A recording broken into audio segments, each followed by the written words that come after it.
You know, it's almost like your birthday with a package from China, so let's go.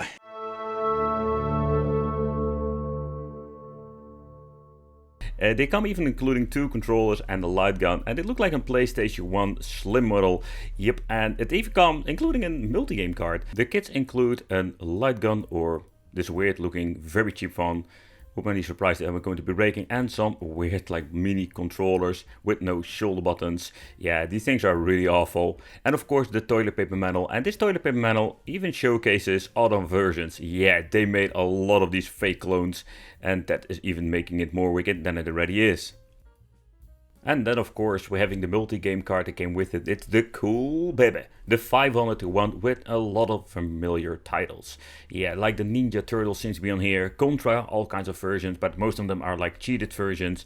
And you know, when you're looking at the overall gameplay performance, it's similar to the cheap ones we have like reviewed. I think there was like 10-year-old devices, so the overall quality is exactly the same.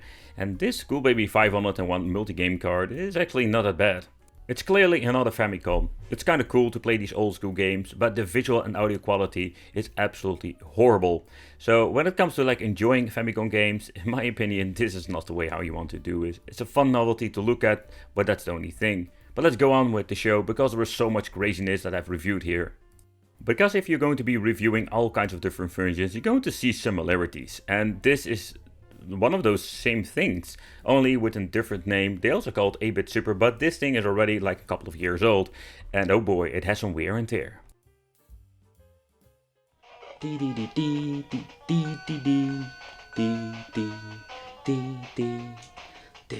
Where I was enjoying myself with some Double Dragon, Adventure Island, yeah, that is a different experience.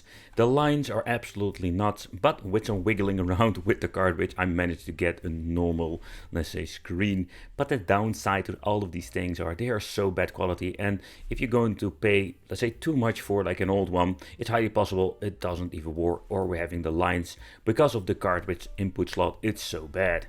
But in the end, when you're looking at this device, they completely butcher it, and it's quite unfortunate because you do need to put a lot of force on the top cover to break it off. It was not even in the box anymore, but that is actually what we're getting when we're buying a lot of these things. Sometimes I'm buying boxes full just to see if there's one working. So with the hype of the PlayStation 1 Mini being released, yeah, they also implemented these like PlayStation 1 Mini clones. Yep, they were continuing the saga of 8-bit stuff, but the only difference is they're having a different case. And this is what I've seen a lot with NES's, Super NES's, PlayStation Mini, and even Sega Minis. Yeah, it's absolutely funny, but also kind of bad at the same time. But now with a built-in multi-game card, 620 games, and the same cheap controllers with the flimsy overall feel, you cannot break them easily, but they smell pretty awful. But the overall, let's say, quality, yeah, it's different. Simply because we're also using a USB port now, but no, you cannot plug in, like, say, a random Xbox or 8-bit controller. These things are very limited. So when it comes to these Super NES or NES or PlayStation Minis, there are all kinds of different versions out there, and you can see there's quite some interesting overall, let's say, form factor difference between all of them. And when you're going to be stacking them all up, you can just see how big and how small the last version is. And on top, of course, is the new version, or at least the release version with the USB ports. Yeah, I don't know what they're going to be doing over there, but it's kind of interesting to see all of them. And comparing them with the original PlayStation 1 Mini, they didn't put a lot of effort in details, but they managed to get at least the form factor right, so far I can actually compare and see over here. I'm always fascinated to see what you're getting in the inside, and particularly looking at almost nothing. It's 4 PCBs, and this is a lot because when you're looking at the newer generations, the PCBs are getting smaller, but the quality in the inside, you can just see that it still seems to be in overall good condition, where the outer shell has a lot of wear and tear.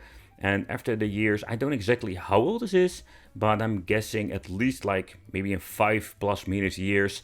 And yeah, it's crazy, man. It's crazy to see how the overall quality is, and it still works. You can just plug in your Famicom games and just enjoy.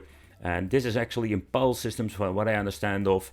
PCB going over here with some ribbon cables, nothing fancy, nothing, let's say, new that we have seen before. A lot of people were mentioning in the past saying like, hey, those cases can be fun to slap a Pi in it. Yeah, did you know there is even a kit you can buy? I don't know if the seller is still creating and printing those things, mainly because they were based on Pi 3 and maybe Pi 4, and not the Pi 5 and other models. So this is actually an original PlayStation case that you do need to modify. So this is not a kit you can buy, you can just screw it in and that's it. No, you need to do some, let's say, modification to the original case. So in other words, you can never use it again for original PlayStation hardware. The complexity of the kit is another level. This is not something you can just easily make yourself. You need to have the right parts. So when it comes to, let's say, the USB hub, the input for the HDMI, or actually like the extension cable, but also a special ribbon cable for the SD card, and then of course the bracket and all the necessary parts replacing the power supply. Where the original PlayStation works on completely different voltages, or in other words, you cannot easily like plug and play the original, let's say, power supply in and just slap a Pi in it. No, you need to do a lot of different modifications, and it is including some extra cooling. Because the Pi bracket, it also comes with a fan. Yeah, they're using a tie wrap, not a great thing. But also when it comes to the power supply, it's just all different parts you can actually find yourself. But if everything has been placed correctly and you have the right cables with it, it's going to be an overall fun and easy thing to modify. Of course, the Pi with the software is a different story. I'm not going to be in depth in, but I just wanted to showcase the hardware and what you can even do with it. There are different devices out there when it comes Pi based, but unfortunately not everything will fit. I also have this weird Pandora thingy. It would be cool to slap something like this in the PlayStation because it comes with a full menu and everything else, but we couldn't do that due to, let's say, restrictions of the connections. We also have the XU10, that is a quite powerful, let's say, mini one, and yeah, this thing is made for the Pi and not for the Orange Pi, but the Raspberry Pi. The system has been booted up, and let's take a close look at the Pi. So what I love about the Pi 4 compared with the Pi 3 is that we can play so much more and makes this PlayStation absolutely a beastly machine compared with the Pi 3.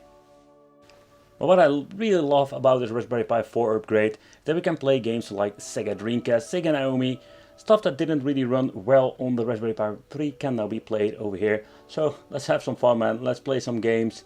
And yeah, I think this is a crazy project if you think about what you need to do for putting this Raspberry 3 or 4 in it. Alright, so let's play a little bit of a Thomas Wave on this. Pretty damn awesome. So, and that's what you can do with the Raspberry Pi 4, of course. You can play a lot of cool games. Because we made this PlayStation an emulation beast. Okay, so next up, let's play a little bit of Dead or Alive. So pretty damn awesome. It's so freaking awesome to play Dreamcast games on a PlayStation 1. It's such a weird thing. And of course, not to forget, we can also play some MAME on this.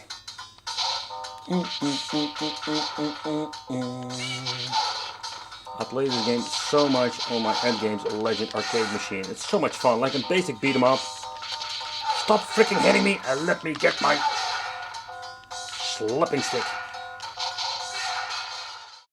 Where this PlayStation Pi was absolutely a fun thing, but did you also know that they made a Raspberry Pi in China? Yeah, and even a Slim model, or Slim, a Mini.